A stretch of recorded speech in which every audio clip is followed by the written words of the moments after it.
और मैं हूं आपके साथ साहिल। आपको बता दें कि पशुपति कुमार पारस जो है राजद सुप्रीमो लालू यादव से मुलाकात करने दिल्ली पहुंचते हैं। आपको बता दें कि राजद सुप्रीमो लालू प्रसाद यादव की तबीयत जो है कुछ दिनों से ठीक नहीं चल रही है और लगातार जो है अपने स्वास्थ्य को लेकर के वो संघर्ष कर रहे हैं। इसी बीच जो है पशुपति कुमार पारस जो है एनडीए का समर्थन पहले तो वापस लेते हैं और उसके बाद जो है आज संध्या करीबन 5 बजे जो है वो मुलाकात करने के लिए दिल्ली रवाना होते हैं। आपको बता दें कि जो सूत्रों के हवाले से खबरें निकल कर आई है कि कम से कम आधे घंटे तक जो है इनकी ये औपचारिक मुलाकात होती रही, लेकिन आपको बता दें कि पशुपति कुमार पारस जो है एनडीए से समर्थन वापस ले चुके हैं और लगातार चर्चाएं जो है तेज है कि विपक्षी महागठबंधन की ओर रुख कर रहे हैं। वहीं जो है हमारे साथ बातचीत करने के लिए हमारे सहयोगी सिद्धेश जी हैं। सिद्धेश जी, जो बड़ा सवाल है कि पशुपति पारस मुलाकात करने के लिए लालू यादव से जाते हैं, लेकिन जो लगातार सवाल उठ रहा है कि क्या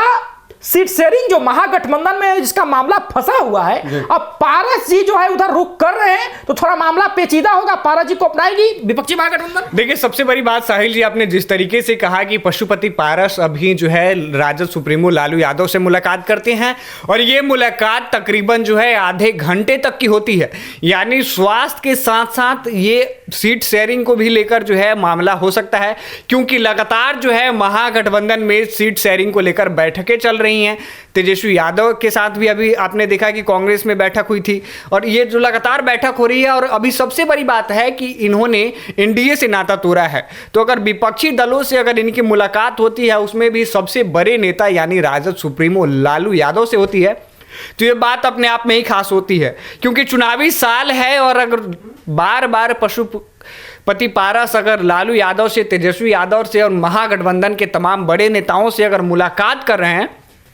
तभी आप मान के चलिए कि कहीं ना कहीं एनडीए से उनका नाता तोड़ना अब कहीं ना कहीं राजद की ओर और महागठबंधन की ओर नजदीकियां बढ़ा रहा है। चुनावी साल है, लगातार मुलाकात कर रहे हैं, तो ऐसा ये भी हो सकता है कि लालू यादव के स्वास्थ्य की स्थिति जानने के साथ साथ वो कहीं ना कहीं एक बड़ी डील कहीं ना कर दे मुलाकात के साथ साथ, क्योंकि चुनावी साल है, लगातार जितनी भी राजनीतिक पार्टियां हैं, चाहे महागठबंधन में कहें चाहे एनडीए में कहें, एनडीए में भी लगातार कई बार बैठकें हो चुकी हैं और लगातार बैठकें हो भी रही हैं। ऐसे ही महागठबंधन में देखिएगा तो बैठकें हो रही हैं। तो पशुपति पारस का ये जो मुलाकात है बिहार की राजनीति के लिए, एनडीए के लिए भी और महागठबंधन के लिए भी ये एक बहुत बड़ी मुलाकात मानी जा रही है। अगर पशुपति पारस अगर महागठबंधन में आते हैं तो एनडीए को भी इससे कहीं ना कहीं एक बड़ा झटका लगने वाला है और नुकसान होने वाला है। मैं ऐसा इसलिए कह रहा हूं कि एनडीए के हिस्से में जो है अभी चिराग पासवान हैं और पासवान समाज से पशुपति पारस भी आते हैं। अगर पशुपति पारस अगर महागठबंधन का दामन थामते हैं, अगर सब कुछ सीट शेयरिंग और तमाम चीज़ों पे जो बातें हैं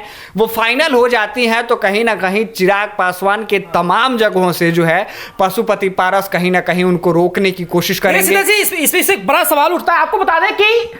बिहार के लिए, जी हां, बिहार के लिए एक बड़े चेहरे रहे और साथ ही में पूर्व में केंद्रीय मंत्री रहे स्वर्गीय रामविलास पासवान ने एक बयान दिया था कि किसी का भी जनाधार इधर से उधर हो सकता है, किसी का भी वोट बैंक इधर से उधर हो सकता है, लेकिन पासवानों का वोट बैंक जो है एक तरफा पासवान को ही पड़ता है। इंडिया की तरफ चिराग पासवान पासवानों समुदाय से आने वाले एक बड़े चेहरा है, केंद्रीय मंत्री है, तो क्या विपक्ष महागठबंधन चाहेगा कि पशुपति कुमार पारस को चिराग के खिलाफ एक हथियार के तौर पर यूज किया जाए? बिल्कुल सही बात है। अगर विपक्षी पार्टी को अगर ऐसा मौका मिलता है तो उसके साथ एक शार्प वेपन की तरह यूज होगा, एक तेज धारदार हथियार के रूप में कह सकते हैं आप। और कई मुद्दों को लेकर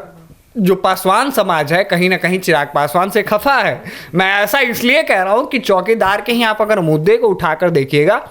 तो कई बार जो है पटना की सड़कों पे चौकीदार दफादार समाज ने अपनी आवाज को उठाया और यहां तक कि चिराग पासवान से भी उन्होंने खून से चिट्ठी लिखकर बाकायदे दी, लेकिन अभी तक इस मामले को ठंडा तौर पे रख दिया गया। अरुण भारती ने, उनके जो जीजा हैं, उन्होंने जूस पिलाकर उनका आमरण अनशन तोड़वाया। तो अगर तमाम चीजें कर रही हैं, अभी हाल ही में आपने देखा होगा कि बीते महीने में उन्होंने जेल भरो अभियान शुरू किया था। तो अब जेल भरो अभियान शुरू किया था। एक बड़े समाज हैं, अगर पासवान समाज के बड़े नेता कहे जाते हैं चिराग पासवान, अगर उनके समाज के लोग अगर नाराज हैं, अगर इस कगार पे, अगर इस समय पे अगर पशुपति पारस को महागठबंधन जगह देती है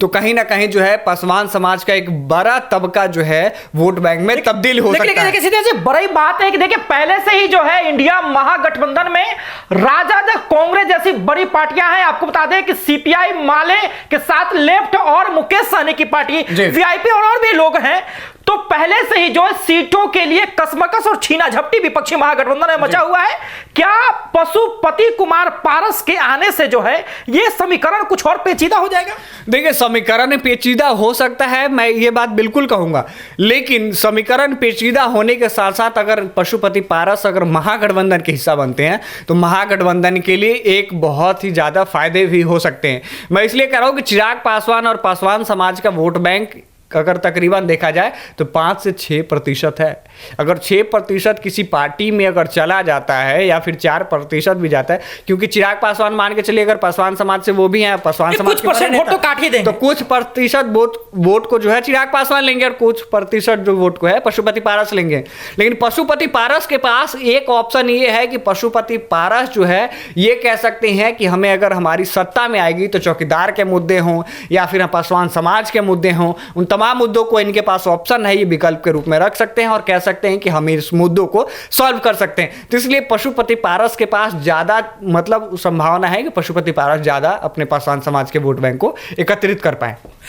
देखिए आपको बता दें कि लगातार पशुपति कुमार पारस की चर्चा हो रही है और वहीं चिराग पासवान की भी चर्चा होती है। आपको बता दें कि चिराग पासवान की प्रसिद्धि और लोकप्रियता को नजरअंदाज नहीं किया जा सकता है, लेकिन पशुपति कुमार पारस जो लगातार शक्ति प्रदर्शन कर रहे हैं, जिनके साथ खचमकच भरा हुआ बापू सभागार और तमाम जगह जहां पर उनका जनाधार देखने को मिलता है, विपक्ष महागठबंधन के लिए एक बड़ा चेहरा के रूप में जो है पशुपति कुमार पारस हो सकते हैं। हालांकि सीटों को लेकर के काफी बातचीत हो रही है कि क्या पशुपति कुमार पारस के आने से जो है यहां पर कसमकस और समीकरण जो है कुछ और हो सकते हैं। आपको बता दें